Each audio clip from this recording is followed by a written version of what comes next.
amazing discussion, love. An amazing discussion. We've been teasing it earlier. We mentioned that we'll be joined by a lovely, amazing panel this morning. We are all about tribalism, reminding Kenyans as we are marking 50 years since Kenya attained her independence. We are counting down to the big celebrations later on in the year 12th December, Jamhuri Day. But on Thursdays, every Thursday here on Morning Express, we're having and holding discussions around our nationhood. And today we're paying special attention on tribalism. That's where we're focusing our attention. And I'm joined by a panel of three. I'll introduce them very quickly. We had Ngunjiri Wambogo earlier with us, convener Ukenya Forum. Thank you very much for staying on. In the middle, we have Stella Kiguta Nganga, who's a member of Kenya Forum and says she's also a corporate storyteller. She'll tell us more about what a corporate storyteller means. And Gowi Odera, member of Kenya Forum, also a pastor. Thank you all for being with us this morning. Karibuni Maji. I see you having Coke and coffee. Great to have you all. So tribalism is what is front and center this morning in our discussion. And I want us to start with an assessment of where the country is so far. 50 years on, it's an issue that has plagued Kenya. It's a thorn, if I may say that, in Kenya's flesh. Begin with you, Gowi. Where are we as a country when we talk about tribalism? I actually think the issue of tribalism comes two ways. We see it in the politics when we're coming to elections. The issue of tribalism comes very big because that's the way people garner votes around tribe. My experience also, we see a lot about tribalism when it comes to intermarriage. My experience has been when we hear this generation of young people becoming married, the issue about tribe becomes big. And in many ways, we have been socialized that way as a country, as a nation, as we have grown up. I'll ask you, Sophia, if you and I were dating and I'd bring you home, my parents would ask, what's your name? You say Sophia, but they want to know what your other name is. That's the way we have been socialized. So you're defined by your kin, by your tribe.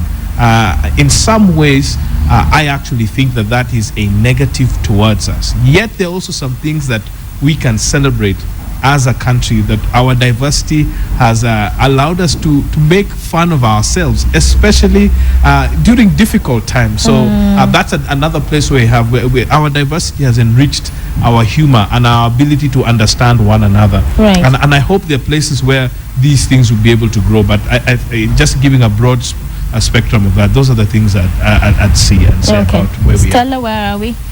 Well, I tend to agree with Gowi as well. I think that I would define tribalism as a negative diversity. So instead of diversity being used as a force for good, it's being used as a negative force. And I think this begins with a story that we tell ourselves about ourselves. So the little stereotypes that we pass around each other, do you know this community is XYZ, or do you know X community is this and this. I think when you think about the national anthem, in there we talk about our heritage of splendor. Heritage is about stories. When we think about our grandparents, they tell us stories about ourselves so they can pass on the heritage. You know, your grandfather was a warrior, and the intent is to help you as the future generation to, sort of stand up and, fight for yourself. Right. And not in a negative way, but be that firm, defender. But then our heritage, as it is now, we're not passing positive stories about each other to our children. It's, don't associate with those people because of XYZ. These people are not good because of this. Our tribe is XYZ. Instead of looking at diversity as a thread, a multicolored thread from which we're weaving a beautiful tapestry about the Kenyan story. Okay. Yeah. Your thoughts? I always use an example of a young man who was the mayor of Garissa once, who he made a statement in my presence. He said, Kenya is a government of multiple colors. And he said that the strength of the beauty of that government is because no color runs over the other one. Right. If you were one color, we would be dull. If colors run over each other, then we look untidy. And I think that basically explains the challenges and the benefits of the kind of country we are. There are countries in the world that are more mono-ethnic. or where you have a situation where one community is so large that the other guys actually just feel like fridge members of the country. But then in Kenya we have a situation where the biggest tribe is less than 20%.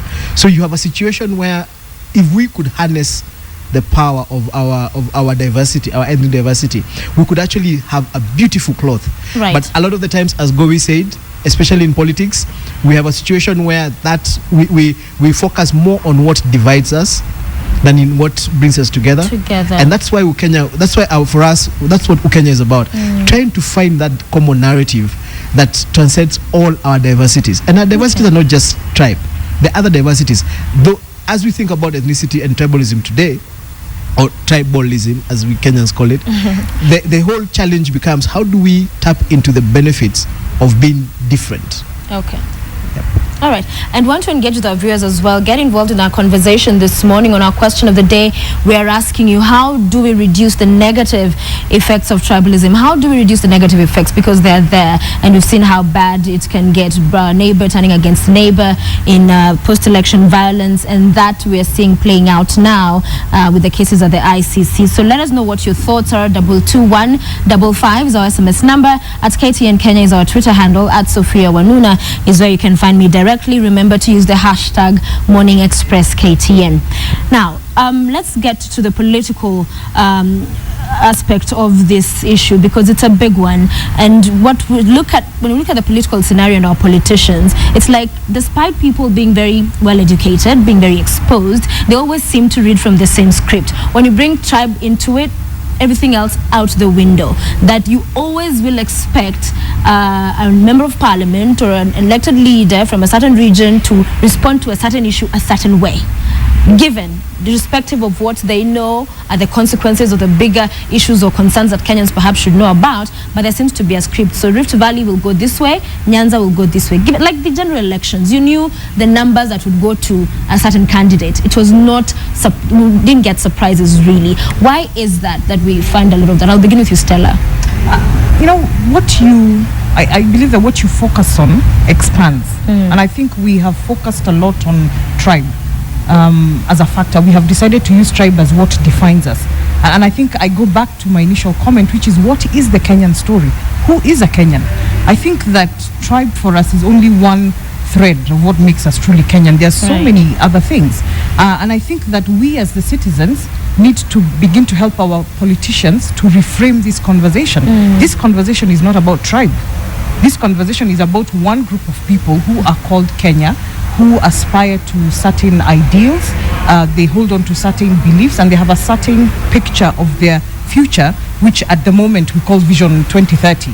And I think if we begin to elevate our politicians' conversation to where we are going futuristically as a nation, then you will begin to see less and less of such conversations. But one of us has to, up the ante and up the game. And who will that be, Pastor Goy? Who will that be? Because it happens. We say we need to change that conversation, but we've seen every time we have kingpins from different regions, and tribes rally around, Kenyans rally around their people. It becomes our people. Sophia, I'm trying to be able to put my head around what Stella said. I want to say a lot of the things about tribe is around resources, and so our politicians will garner support around a particular part of resources. So let me even give you an example. Even when it comes to the distribution of wealth in this country, it's done around tribes. Political appointments. So when my people are in a political office, I'll be able to eat some of the national cake, so to speak. And so that is how it is perceived. We have also a case in the JSC. One of the members of the JSC are being accused of getting their own people hired into this is the controversy that was happening in just a week or two ago. And so that's the thing. That's the way we look at it. So tribalism is not just because you are one tribe, it's also how can you eat of this national cake. And it has mainly been centralized around Nairobi. And so I think in one way devolution is beginning to to have its effect on that. And we'll see. I look forward to seeing what will happen in the next 10, 15 years of what this national cake is and is going to be spread around. But I actually think tribalism is really pegged around to the distribution of resources. The more I distribute the resources to my people, the better I am. That's why even a person who can be known as a known criminal or a thug and in a place of influence, the people from that ethnic group will celebrate them because all that's being stolen, purportedly being stolen, is being brought to them for their benefit, because otherwise they would never get it. That's the irony of we here in Kenya, which I think we should be able to dispel. All right. He brings in an aspect of the resources. Very true. Everybody does want to get things that will get them to get by life. Everybody wants that. But the discussion still, and the biggest question and concern is, we're always thinking majority of Kenyans, if our person is in office, then we're going to benefit. But is that the case really? It's not the case, but we never believe that. We always assume that we got it wrong. We chose the wrong representative. So let's choose a better representative for our tribe the next election. So the conversation doesn't change. The conversation. So when we put Gojiri there, and then I don't do what the tribe expects, they remove Gojiri and put Kamau with the same job description. Your work is to get and bring to us, and so the narrative just feeds into itself. But then and this is the power of Vision 2030. And I remember in our very first to Kenya forum, Mugokibati came and he explained to us that Kenyans need to understand that if we can achieve Vision 2030, then the conversation about resources changes. Because you see what 2030 does, it develops a basic standard of living for everyone. So you have a situation where nearly every Kenyan can access basic healthcare, can access basic education, can access basic infrastructure. Now what happens is, the conversation changes. Today, the reason why we have to stay with our people is because if I have a crisis, a medical crisis or an education crisis, I have to turn to someone. So the people I turn to are my family, my friend, it's my family, then my tribe. So you need to keep that network, and that's why we have a lot of community outfits, welfare associations, and they start even from campus. You have community welfare associations in universities that belong to certain regions. Why? Because you have to stand with each other. Now, if the government takes over that responsibility of standing, of education, of health, you stop having that motivation that you must be with your people, because when you need help, they will step in for you. And I think the Vision 2030 conversation needs to be escalated, so that we're not just talking about infrastructure and about roads, so that also Kenyans can understand, if we achieve this, we will change the national conversation about our diversity from dependency. Stella, do you see devolution? He's brought that in. Do you see that actually helping, or will it just take the problem now to the counties so that people again will go around? Because in every county you'll also have various tribes, different ethnic groups. So will also the bigger tribe in that region, or the one that can be together in coalitions or unions with the bigger people, those with the majority voice, be the ones to carry the day? Or will that actually help? I think that, like everything, devolution is a two-edged sword. It can be used as a force for good or a force for evil. Right. And this is why I keep going back to the people, because there's this thing about the power of one person. And I think, again, I'm going back to the anthem, because I think that's where our Kenyan story is rooted. Right. It says, let one and all arise. One must arise for all to arise. And so I think that as the citizens, as the people to whom devolution is supposed to benefit, we should stand. One should stand, all should stand, and use devolution as a force for good. Implore our leaders to use it as a force for good, because if we don't raise our voice and seek to have devolution come to us the way it should, then the politicians will take advantage of it and use it for their own benefit. So one must arise for all to arise. Okay. Yeah. And Gowi, our education system, what we're even teaching in churches, I mean, if I add that, is it bridging the tribal divide, or is it entrenching it even further? I actually think the educational system is one antidote to this, and I think it has helped. It's helped in doing that. I one time was at a family, what the Kikuyu call Angurario. I'm not sure, but it was a Kamba family, I remember. And I was invited for that to say prayers. And I remember when I was there, I gave a short devotion, Sophia, and I told the parents there, this is the last time these kids are going to do this. Your children are going to do this. Because one, they do not understand what Angurario is. They do not understand what Mother is for the Kambas. In fact, look, I am a Luo presiding over a Kamba ceremony. Yes. I say, this generation don't, and our children will not be able to speak fluently the languages that you have taught us. And in one way, I actually think that is sad, because maybe we may lose the richness of our diversity. Yes. Because language is a big part of our culture. Yet, in some ways, some things need to die for the benefit of the future success of that that society in essence. So I think, yes, the part of intermarriage comes because of the educational system. I am a product of that. I've not married from my tribes. I've married from another, and it is because of the educational system.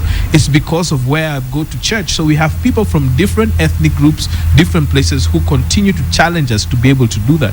And I think we need to continue to do that.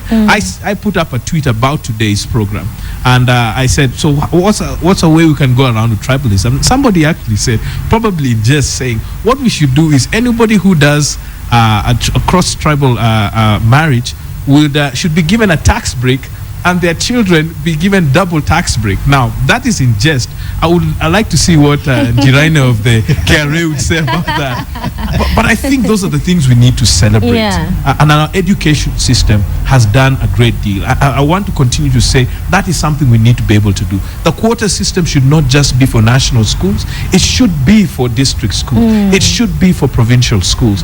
That each particular institution must have somebody from across the nation in that particular way. And I think that's a way to help and to demystify. You grow a generation who begins to appreciate people and other things. Let me give you an example. I went to a national school. I would have not met an individual who went to Pokot or went to Mandera or was from Tana River District. I met them in school, and they are my friends even till today. One is a Muslim, and I'm friends with them. I can go and meet with their family and stuff. And that's friendship that we've taken all the way from school. It wouldn't have happened if it wasn't in the educational system. Yeah. And I think that's a place we should push. You agree? I agree completely, and that's part of the fear I have about devolution, is that I see so much effort being put into devolving stuff, and the devolution conversation has become about us. So we have 47 us, small communities, right? And unfortunately, some of the counties are actually mono-ethnic, or the kind of communities, the kind of counties where the majority of the people in that county come from one community. I do not see a deliberate effort to bring in other communities into that into our counties. I see a situation where some people are getting into trouble. Some governors are getting into trouble because you've given a cabinet position to somebody who is not a indigenous member of that tribe. Exactly. Now that makes me very scared, because it means that we might retrogress under devolution, especially socially. And for me, this is something that we need to seriously think about. Yes. The school system was amazing, but then we are now starting to see universities that are placed in counties to deal with people from that county.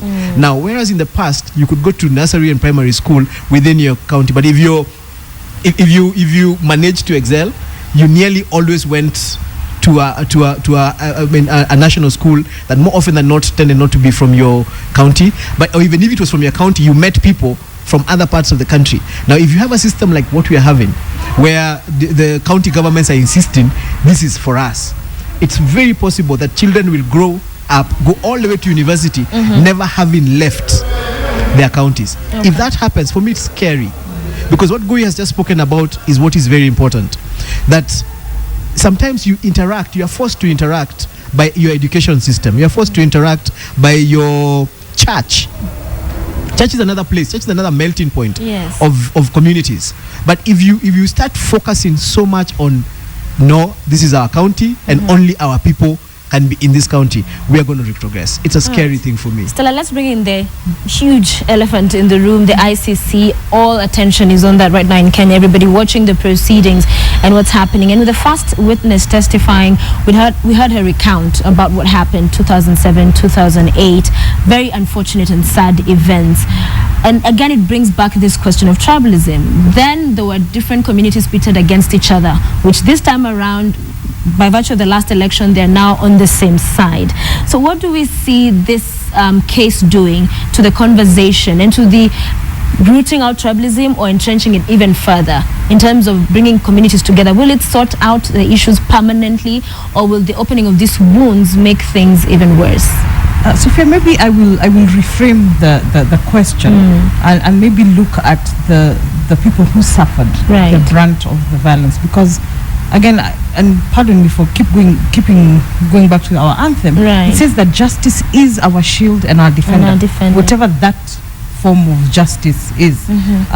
I think for me, if we truly want to end this tribalism thing, because remember, when we talk about the victims, we never talk about what tribe they came from. We lump them together as victims, in one group as victims. If we do give them justice, because I think in this case, justice will never bring back the loved ones that they lost. It will never restore the property that they lost. But if we give them something, whatever that thing is, and I cannot define it, but something that allows them to feel that, yes, they got back justice, then I think we begin to reframe this conversation about the ICC. I'm not really, shall I say, I really don't want to focus on the people who are out there defending themselves as to whether they did or didn't do. I want us to look at the victims, because they are the majority. They are the ones who are in our communities. They are our brothers, they are our sisters, our cousins, our in-laws, and and those kind of people. So I think if we focus on giving them justice and truly making justice be their shield and defender, whatever justice means, then I think we start to reframe this conversation. And it's taking us back to what happened. It's old wounds. We're hearing all over again, what some of these victims went through, unfortunate incidences. Tragic. I don't think it's taking us back. I actually think we are forced to deal with our own demons. Right. And that's what it's forcing us to deal with. Okay. I don't know if you can see the way the rhetoric has really cooled down after the first testimony. We have been reminded that this is what how evil we can be. These are our proclivities. Left to our own devices, our own hate, we would self-destruct. That's why we have the law. That's why we've put institutions to be able to address this. So I think this is part of the healing process, and it's a difficult one. I won't say it's going to be easy. And I think the system, I'd like us to be able to say sometimes the system doesn't work. And for many of those victims, the system failed. They were not protected. But this is an ugly part of our past that we need to be able to deal with. How we deal with it will determine who we are in the future. I do not like the way some of the things are going on social media. I'd like to put a challenge to the media. In many ways, the way it is reported is very, very big about it. If we continue to make it a major thing, yet, and I would say, Turkana just discovered the largest underwater aquifer in the entire continent. Okay, this is a big find. It was major news, but the fact that the media houses never put that as headline news. At the same time, the ICC, you have now marginalized the Turkana even more. And I think there needs to be a balance of what the news is. These things are also equally important. That water aquifer is going to help Kenya for past 70 years. The ICC case will finish within the next couple of years. So we need to put things in perspective, deal with the issues of our past, but also project with what our future has to be able to. So it's helping us deal with the issues. We're looking back to what happened, but is that enough to actually deal with those issues? Or next year, the next 4 years, when you're having another election, depending on what camp who is on, we'll see again people going against each other? I think for me, ICC is an opportunity for Kenya. ICC is a brilliant opportunity for Kenya, because what has happened, as Gowi said, we have been forced to look at ourselves. You look at yourself in the mirror and you're like, look, I don't look good. I think it's over the last 4 years, 5 years, I think we started trying to forget, yes, or to push it away. Now ICC has brought it back right into the middle of the room. Sitting rooms, everyday news, headlines, newspaper headlines is reminding you that 6 years down the road, 6 years ago, there's something that you guys did that you have never sorted out. And I say it's an opportunity for us because it doesn't have to go the way it has been planned to go. Right. That doesn't have to be the way we solve this issue, but we must solve it.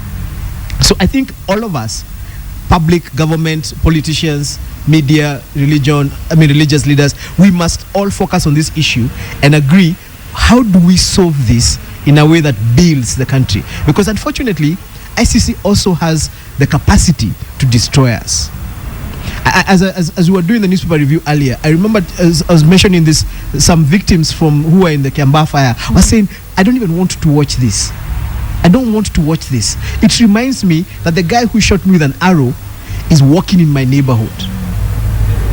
Now, this guy, 6 years down the road, has been forced to re-engage with the fact that so-and-so, who I know, shot me with an arrow and nothing has ever been done to him.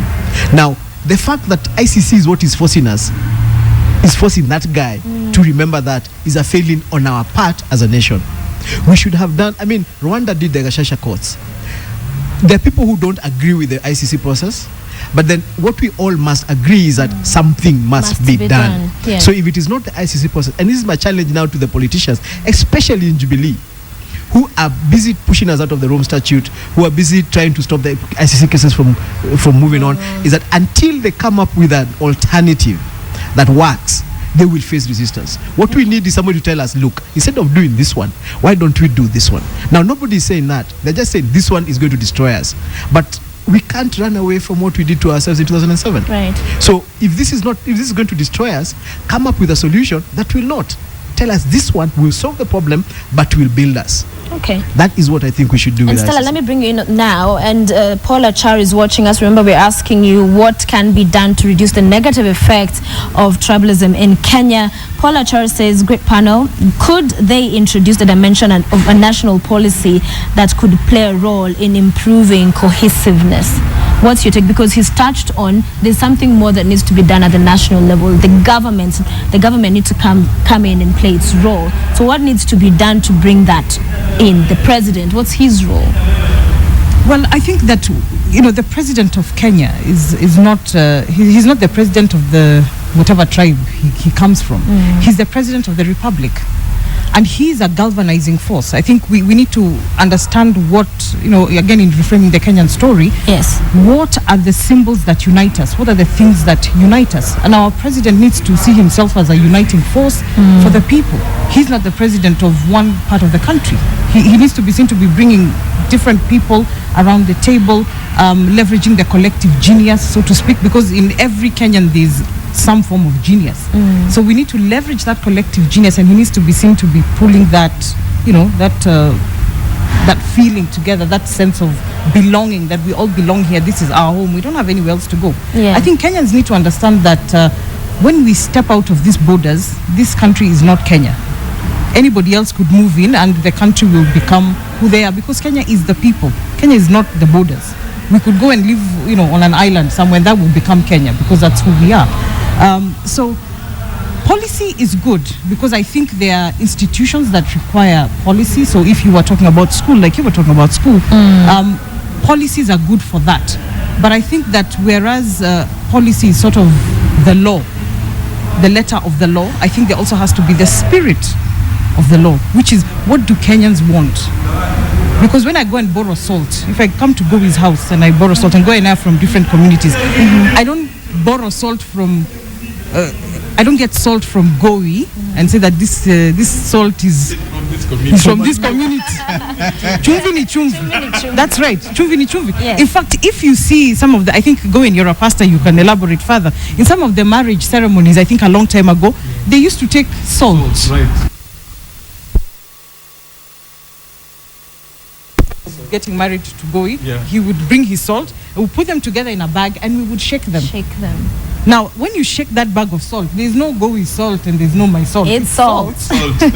Yeah. See, True, and that's what Ellie. Kenyans need to That's understand, true. that the bag in which we have been put is these borders. I should bring you to preach in Yes, you should. Oh yes, And she then is. some salt. Yes, so the bag that we have been put into is Yeah. these borders. These are our Kenyan borders. And these borders are shaking us, whatever it is, whether it's the VAT issue, Or whether it's or ICC. ICC, or name it, the bag is being shaken. Right. You see? So Yeah. the question is, once this bag is shaken and it's put out there, what comes out? What do we get? What comes out needs to be Kenya. It shouldn't be Goi salt and my salt and Gunjiri salt and Sophie Yeah. salt. It should be salt. Right. And we need to see the testing and the shaking in Kenya as an opportunity to make us homogeneous. You know, if you Yeah. think, I think about for those people who do milk, I think, and I work for a beverage company, so I know about homogenizing. It is mixing so that we become one. This shaking, you know, medicine, shake before you use.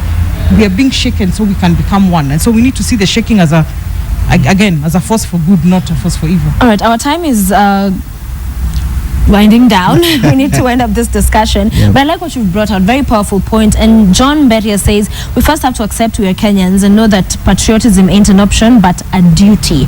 So whilst we want to come together, celebrate this Kenyanness, there's the Luo, there's the Kikuyu, there's the Kamba. You also want to celebrate the culture, our background, and where we are from. So how do people then separate together as a tribe, as an ethnic group? This is what we celebrate, this is who we are, but transcending that is that we are Kenyans, all of us. I think there are many things we have that are in common. And let me give you an example. There was a time I needed a medical procedure done, and my doctor said, I know this doctor. He's called Dr. Hussein. I didn't even care if this guy was from the moon. Yes. All I knew, he was the best guy to do this medical procedure. Right. And he did it. And I love that he did it, you know. I'm better, I'm here. Yeah. And I think those are the things we need to be able to do. And I like this. Maybe we can learn from our artists, our musicians. They're the people who I think are good people to be able to celebrate. When you're in a band and you see somebody play, you're not thinking about, you know, where this person is from. It's the kind of music that comes out of that. And those are the things we're supposed to be able to celebrate. Maybe we can learn a thing or two from our artists, from our musicians, because out of the expression comes the beauty of who we are as Kenyans. So they bring out, I'd say they bring out some of the best in who we are. And those are some of the things we can celebrate. Finally, Wambogo, Yep. when it comes to elections, we rely a lot on political alliances. It's either the big tribe or the big tribe merging with the smaller tribe. So the smaller tribe now is happy, or ethnic group is happy because now they're together with a bigger force. So going forward in our system of electing leaders, is this going to work, coming together with alliances, or do we need to reconsider some of the options we've had suggested to take us away from coming together as tribes, merging, and knowing that if I go with Ngunjiri and Stella, I'm good, or if I stand alone, everybody then wants me because they know with me they will win? Do we need to change this game? Unfortunately, the game will not be changed by the politicians. Politicians will always take the easiest way out. So if the only way to get numbers, because remember, politics is about numbers, and you get the easiest numbers you can get. In some countries, it is religion. So you see guys mobilizing around religion, whether it's a Muslim state or a Christian state. Kitambo, we had a communism and capitalism issue going on. In Kenya, unfortunately, we've created a political tendency to mobilize around tribe. Now, when we socialize around tribe, the politician who walks into that gathering realizes that the easiest way to get people behind me is to become the best Kikuyu or Luo or Kalenjin or whatever I can be, and show them this is why I'm representing your interest. So the conversation will only change once the way we socialize changes. What about changing the system of electing the president? We see we can't change the system of electing the president unless we completely overhaul our constitution. Right. And we have a situation where Do we're we need asking to do ourselves, that? do we need to do that? Because also, again, there was an argument, a discussion about parliamentary. Yes. But see, unfortunately, even the counties will mobilize tribally, according to tribe. So what you will do, you will devolve that conversation to the counties. Then the governors will choose a tribesman or some tribe guy who actually offers their tribe. So it would still be a tribal conversation. They will not elect their tribesman, but they'll have a tribal conversation. What will you give us? Then we will give you our votes. So I think our politics will take a while to actually devolve, but it's on the right process. But then also, we have an amazing team of people at the top right now. And I think this is my specific challenge to President Uhuru Kenyatta and Deputy President William Ruto. We are 50 years. We're turning 50 years. Let us use this as an excuse, if for no other reason, where we actually try and mobilize this country around ourselves. Uhuru Kenyatta has one benefit. He tends to stand beyond just being a Kikuyu. He's the son of the founder of the nation. He needs to leverage that. Over the next couple of months, can we see him go around the country and celebrate 50-year anniversary in different parts of the country without looking like a Kikuyu? He has a challenge of working very, very hard to be beyond, to look just more than a Kikuyu. That is his challenge. William Ruto has a challenge of looking more than a Kalenjin. That is a challenge that we have given them as president and deputy president of this country. If they can do that over the next 5 years, the next election would be different from the last one. All right, Stella, your closing remarks, and maybe bring in the aspect over the family level. You're a mother. What do our family institutions need to do at home when we're having dinner, having breakfast, when we come together? How do we have this conversation going forward to enhance oneness, this unity, Kenyanness that we're trying to? Well, I'll tell you, recently, I think it was during some athletics championship, we all stood up when they played the Kenya national anthem, and together with the children, my husband and myself and the 3 kids, we stood in the sitting room and we proudly sang our national anthem. There is power in that anthem. Yes. I think that in the morning, as we galvanize around the table, because family is the basic unit of society, and therefore the basic unit of Kenya is a Kenyan family. If we all galvanized around the table, for example, and every morning, just before we say our breakfast prayer, we would stand together as a family and sing our anthem. I think that's very powerful, because our anthem is a prayer. Yeah, it is. And you notice something. You were talking about our artists and how they collaborate. Let's talk about our sports people. I mean, when who's our friend who likes jumping on Kemboy. When Kemboy is running and winning, we are all there standing and singing the anthem along. We don't care where Kemboy comes from. So our national anthem. Our national anthem, I'm telling you, that is the true Kenyan story. Okay. And that's where we need to go back. Thank you. Final, very quick remarks. Let me tell you, something's happening in Egypt, and the coach of the Egyptian national team has told the FIFA that they should have their game against Ghana for the qualification for World Cup in Cairo. Why? Because this will unify a nation.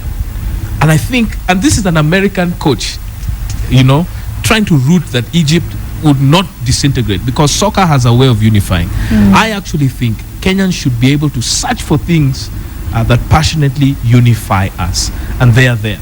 Okay. And not the politics, other things that unify us. All right, Gowi Odera, member, Ukenya Forum, and Pastor Stella Kiguta Nganga, who's also a member of Ukenya Forum and corporate storyteller. You didn't get to tell us about that, maybe next time. And finally, Ngunjiri Wambogo, convener Ukenya Forum. Thank you all for joining us this morning. A great conversation. Thank you for having us. Not enough time. Probably we need to have another session and continue having this conversation. And I want to thank all of our viewers. We've gotten so much of your feedback. As we wind up the show later on, we'll be sampling some of your thoughts on what needs to be done to reduce the negative effects of tribalism. It's eating away at our country, but we definitely are there things we could focus on, there are things we could do. You at a personal level, what can you do at your church, at home, as a leader, president, deputy president, senator, woman rep, at your own capacity? What can you do as a boss at work? We all have a role to play. And I hand you over to Tamima. We'll be back with the feedback and what you had to say later on. Tamima.